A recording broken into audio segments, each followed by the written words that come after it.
And the last lecture, we studied about metals and non-metals. What do you mean by metals? And what do you mean by non-metals? The materials which are hard and the materials which are malleable and the materials which are ductile and the material which produce ringing sound and the material which are good conductor of heat and electricity. So these type of materials are called metals. So what do you mean by lusters? The materials which shine. The materials which shine are called lustrous material, and the material which can be changed into thin sheets are called, this property is called malleability. So what do you mean by lusters? The material which shine are called lustrous material. And what do you mean by malleable? The material which can be converted into thin sheets, and this is called malleability. And next is ductility property. What do we mean by ductility property? According to which the materials can be converted into wires. So the property by which the materials can be converted into wires are called ductility. Next is sonorous. And what do we mean by sonorous? All the metals produce ringing sounds, and this is called sonorous. And what do you mean by good conductor of heat and electricity? Means all the metals conduct heat and electricity. So they are good conductor of heat and electricity. So the material which show this type of property are called metals, and the material which does not show these type of property are called non-metals. So what are the example of metals? Iron, copper, aluminium, calcium, and magnesium. These are example of metals. And what are the example of non-metals? Sulfur, carbon, oxygen, and phosphorus. So these are all non-metals. So what is the difference between metal and non-metal?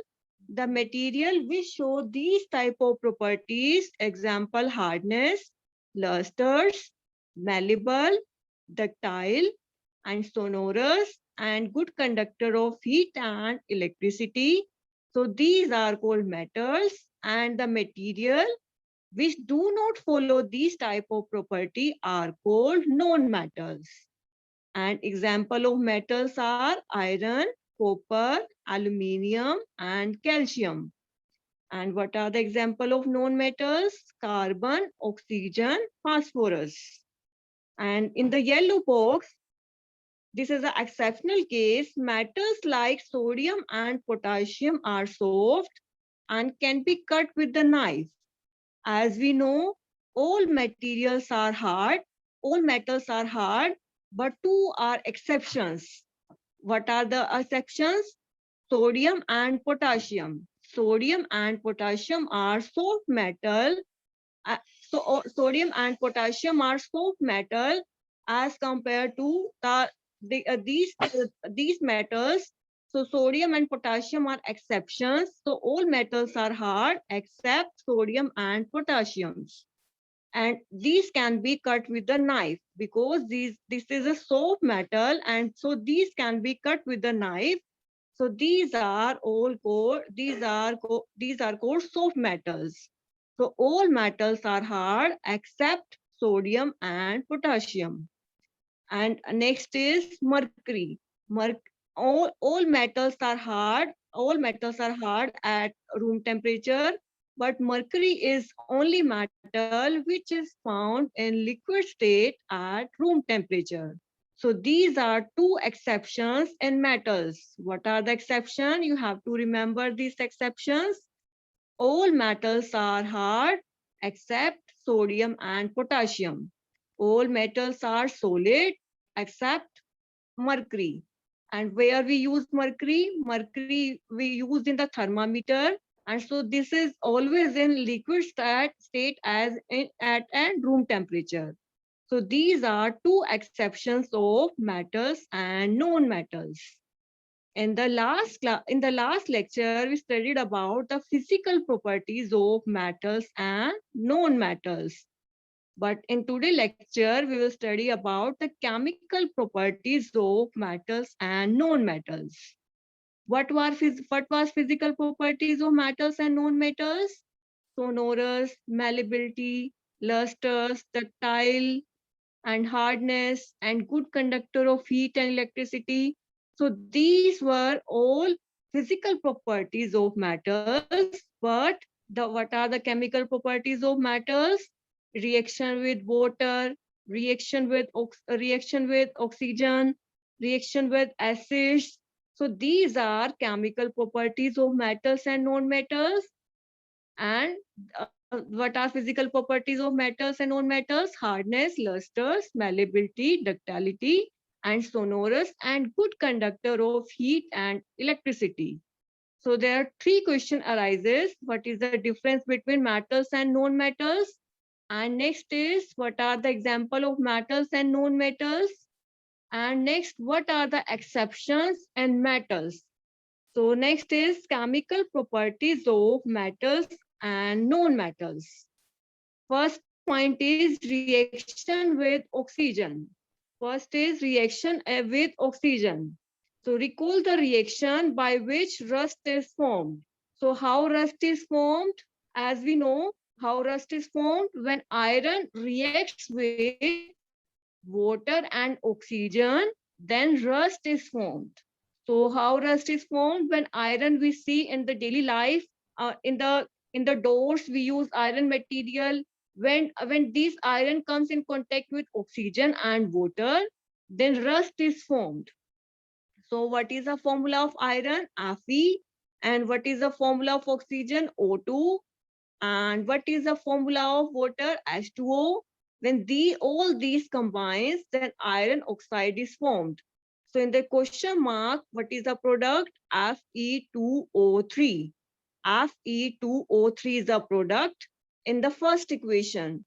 And what is the another product in the second equation? When magnesium reacts with oxygen, then magnesium oxide is formed. And in the question mark, MgO is a product. And in the first equation, Fe2O3. And what is the meaning of Fe2O3? Iron oxide, and this is a rust. And when magnesium reacts with oxygen, then what is the product? Magnesium oxide. So in the first equation, rust is formed, and in the second equation, magnesium oxide is formed. So as we know, we see a magnesium ribbon, and we do this activity in the class 7th. So as we know, magnesium, when a magnesium reacts, magnesium ribbon is burnt in the presence of oxygen, then the powdered form ash is formed. And what is this powdered form? Magnesium oxide. And these are two equations. And what are these two equations? When metals reacts with air, there are two metals, iron, and second metal is magnesium. When iron reacts with oxygen and water, then rust is formed. When magnesium is combined with oxygen, then magnesium oxide is formed. So we have done two equation. First is when iron reacts with oxygen and water, and what is the product form? Fe2O3. And when magnesium combines with oxygen, then magnesium oxide is formed, and this magnesium oxide is in the form of powder. And when magnesium ribbon is burnt in the presence of oxygen, then magnesium oxide is formed. So now we will check in the activity 4.3, the nature of the rust. Is this acidic or basic? What do you mean by acid and what do you mean by base? Which are sour in taste are called acids, and which are bitter in taste, and these are called base. So we will do this activity 4.3 for checking the testing the nature of rust. and rust means it is base or acid. Firstly, we will check the rust reaction as a reaction between iron, oxygen, and water. Firstly, we will take a spoonful of rust. Firstly, how can we take rust? Suppose in the door some rust are deposit in the red color form. So we can take this rust in the powder form in a spoon, and we can add these spoonful of rust in the test tube. And after putting this rust into the test tube, we will add some water into it, and after adding some water into it, and we will shake this test tube. Firstly, we will take one spoonful of rust into the this test tube, and after adding rust, and we will put some water into it, and after putting water into it, we will shake this test tube, and the rust will not completely dissolve into the water. So this is solution is called suspension, rust suspension, because it does not dissolve completely into the water. So now we will check these rust with the help of litmus paper. So there are two types of litmus paper. First is red litmus paper and second is blue litmus paper. When we add red litmus paper into the rust solution, and then it will change into the blue color. And if it change into the blue color, it means it is basic in nature. Means rust is basic in nature. So there are two types of litmus paper. First is red and next is blue litmus paper. When we add, when we put red litmus paper into the basic solution, then it will turn into the blue color. So it will turn into the blue color. So what is the effect of basic solution on litmus paper, on the red litmus paper? Then red litmus paper change into blue color into the basic solution. So there are four question arises. First is write the types of litmus paper. There are two types of litmus paper. First is red litmus paper and second is blue litmus paper. And what do you mean by acid and what do you mean by base? The which are sour in taste are called these are which are sour in taste are called acids, and which are bitter in taste are called base. Which are sour in taste are called acids, and which are bitter in taste are called base. So there are two types of litmus paper. First is red litmus paper and next is blue litmus paper. So how can we check? How can we check the solution is acidic or basic? We can check the solution is acidic or basic with the help of litmus paper. So what is the effect of litmus paper on basic solution? If we put red litmus paper into the basic solution, then it will change into the blue color. And if we put blue litmus paper into the basic solution, then it does not change its color. And what is the effect of red litmus paper on acidic solution? When we put red litmus paper into acidic solution, then it will change, then it will change into the, then it does not change into this solution, acidic solution. If we put blue litmus paper into the acidic solution, then it will change into the red color. So you have to remember what are the effects of acidic or basic solution on litmus papers. So how can we check whether a solution is acidic or basic? We can check a solution is acidic or basic with the help of litmus paper. So in the activity 4.3, what we have do, we have checked the nature of rust. So what is the nature of rust? Means it is basic or acidic.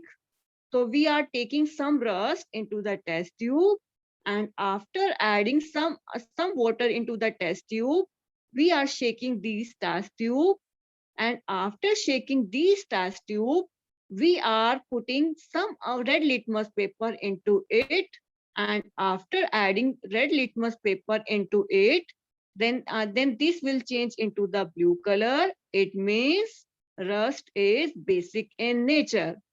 So what is the conclusion of this activity? Rust are basic in nature. So next equation is, does copper also get rusted? I have seen a greenish deposit on the surface of copper vessel. As we know, we have seen copper material, and after when we put copper material for a few days, then greenish coating will deposit on these copper vessel. And what is this greenish material? Because as all metals react with oxygen, and in the environment oxygen is present, when copper is exposed to in the air, so it will react with oxygen, and then these greenish substance will form.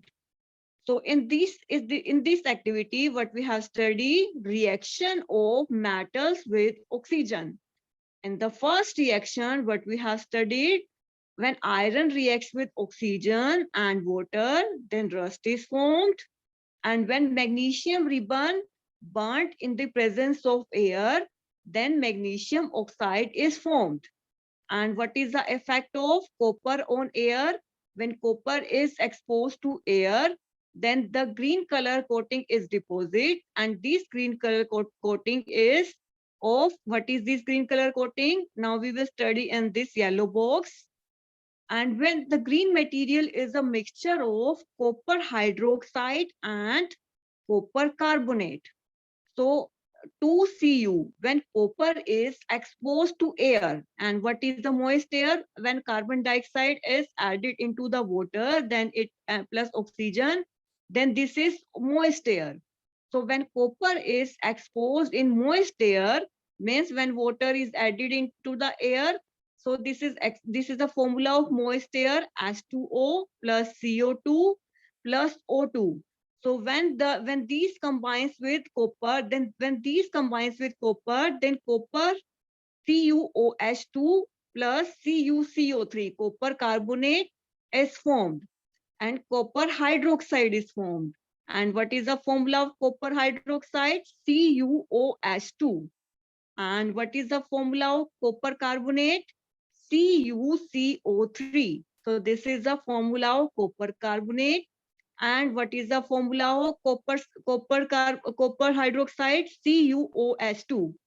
So when copper is exposed to the air, in the moist air, then two products are formed. And what are the products? CuOH2 and CuCO3. So what is the CuOH2? And this is copper hydroxide. And what is CuCO3? Copper carbonate. And these two products are greenish deposit on the copper vessel. So when the greenish color deposit on the copper vessel, and what are these greenish color? CuOH2 and CuCO3. So we have done three equations. First equation is iron, when iron reacts with oxygen. And second is magnesium metal reacts with oxygen. And next is when copper reacts with oxygen.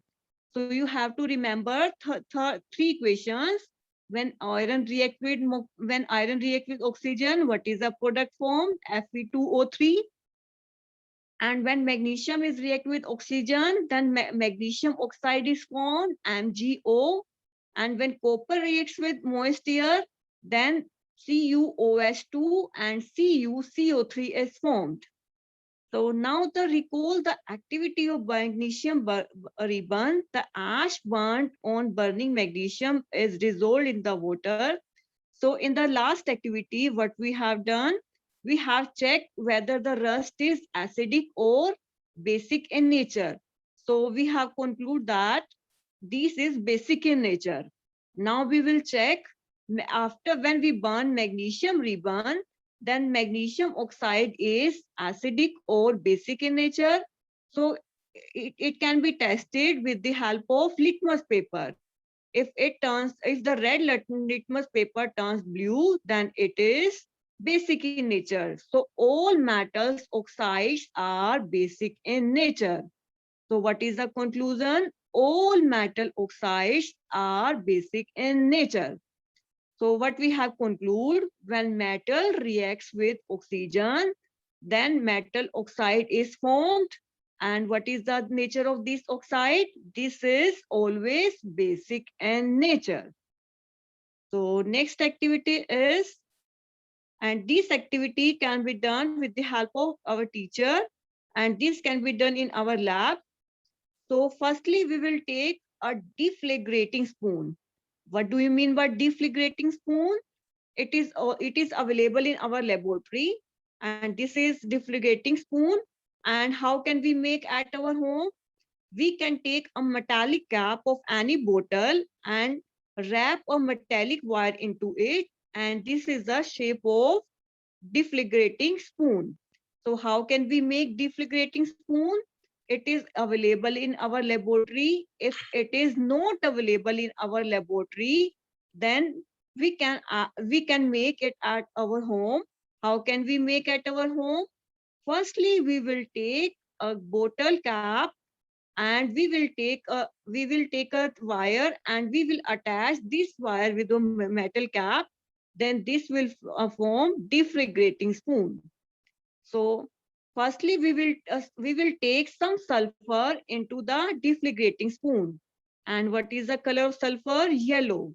When we take sulfur into these deflagrating spoon, and after taking after taking sulfur in these deflagrating spoon, then cover the tumbler with the lid to ensure that the gas produced does not escape.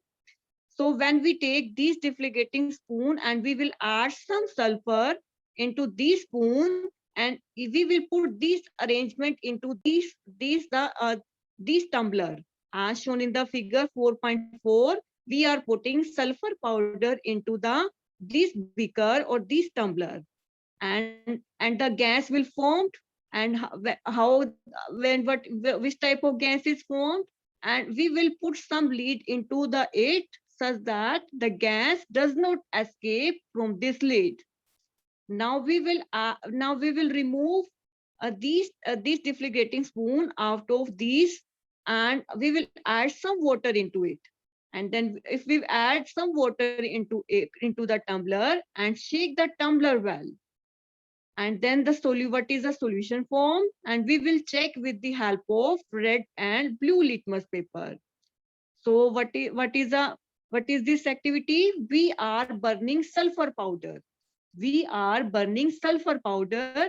And when sulfur is burnt with oxygen, so firstly we will take some sulfur in the spoon, and we will put into in this jar, and we will cover this jar.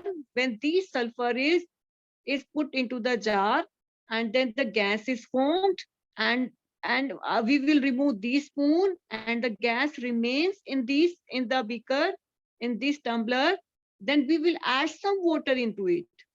And when we add some water into this tumbler, and we will shake this tumbler, then the solution is formed. And what is the solution? And we will check it with the help of litmus paper, and we will check with the help of red and blue litmus paper. So if we check with the help of red litmus paper, it will change into blue color. So next is, so the name of the product is formed in the reaction of sulfur and oxygen is sulfur dioxide. So in this previous activity, what we have done, so in the previous activity, what we have done, we are burning sulfur. Means we are reacting non-matter sulfur with oxygen. When we burn sulfur with oxygen, then sulfur dioxide is formed. And when then sulfur dioxide is dissolved into water, then the acid is formed. If it turns, if it the sulfuric acid, then what is the formula of sulfuric acid? H2SO4. And what is the formula of sulfurous acid? H2SO3. So when sulfur dioxide is combined with water, then sulfurous oxide is formed. and it will turn blue litmus paper into red. So it means it is acids in nature. So what is the conclusion? When all matters reacts with oxygen, then the oxide is formed, and this is basic in nature. And when we burn non-metal with the help of oxygen, then the oxide is formed. And what is the nature of this oxide? This is acidic in nature. So all oxides of non-metal is acidic in nature, and so all oxides of metal is basic in nature. So again, I am repeating this activity. So this is activity of reaction of non-metal with oxygen. In the previous activity, what we have done, reaction of metal with oxygen. What is the non-metal? Sulfur. When non-metal sulfur is react with oxygen, and the then sulfur oxide gas is formed. Sulfur plus oxygen is combined, then then sulfur oxide is formed. And when and this sulfur oxide, then water is added. Then after we when we add water into it, the product is obtained, and the product is tested by the litmus paper. So this is the product formed when sulfur and oxygen is combined, then sulfur oxide is formed. And what is the formula of sulfur oxide? SO2. And when it is react with water, and when we add some water into the beaker or jar, then sulfurous acid is formed. And so this is the conclusion: when known metals reacts with reacts with oxygen, and the oxide is acidic in nature. So how can we check whether it is acidic or basic? We can check with the help of blue litmus paper or red litmus paper whether it is blue, whether it is acidic or basic in nature. So when we put some blue litmus paper into it, then the blue litmus paper turns red. So it means oxides of known metals are acidic in nature. So again, I am repeating these activities. So in the chemical properties of known metals and metals. So what is the chemical properties of metals and known metals? Firstly, we will study about reaction of metals and known metals with oxygen. And in the next lecture, we will study about the reaction of metals and known metals with water. And then in our next lecture, we will study about the reaction of metals and known metals, reaction of metals and known metals with acids. So what are the metals? Iron and magnesium. When iron and magnesium is burnt with the help of oxygen, then what is the product form? In the first question mark, Fe2O3. And what is Fe2O3? Rust. And what is the formula of magnesium reacts with oxygen? Then MgO is formed. White powder is formed. White ash powder is formed. When magnesium ribbon is burnt in the presence of oxygen, then magnesium oxide is formed. So in the first equation, Fe2O3, and in the second equation, MgO. And this is the product of first and second equation. So in the activity 4.3, what we have learned, we have checking the nature of rust. And what do you mean by rust? And when iron reacts with when iron reacts with the oxygen and water, then rust is formed. And this is shown in the figure. This is rust, figure 4.3. This is the rust. So we are adding rust into the test tube, and we are adding some water into it, and we will shake these test tube well, and we will check it with the help of red litmus paper or blue litmus paper. So after checking with red or blue litmus paper, then red litmus paper turns into blue. It means it is basic in nature. So oxides of all metals are basic in nature. So we have do three equations: reaction of iron with oxygen and water, and reaction of magnesium metal with oxygen. So we are reacting all metals with oxygen. And next is, what is the equation? We are reacting copper metal with oxygen. When copper is react with the oxygen, then what is the product? CuOH2 plus CuCO3. These are the product after when copper reacts with moisture. So as we know, when greenish color deposit on the surface of copper vessel, and what is the greenish surface? CuOH2 and CuCO3. And what is CuOH2? And it is a copper hydroxide. And what is CuCO3? Copper carbonate. So this is the greenish material. So these we are reacting three equations. First is of reaction of iron with oxygen, and next is when reaction of copper with air, and next is the reaction of iron with oxygen and magnesium with oxygen, and reaction of copper with moisture. So in the after doing these three equations, what we have learned, all oxides of metals are basic in nature. All oxides of metals are basic in nature. So in the activity 4.4, what we have learned, we are doing a reaction of non-metal with oxygen. In the previous activity, we are doing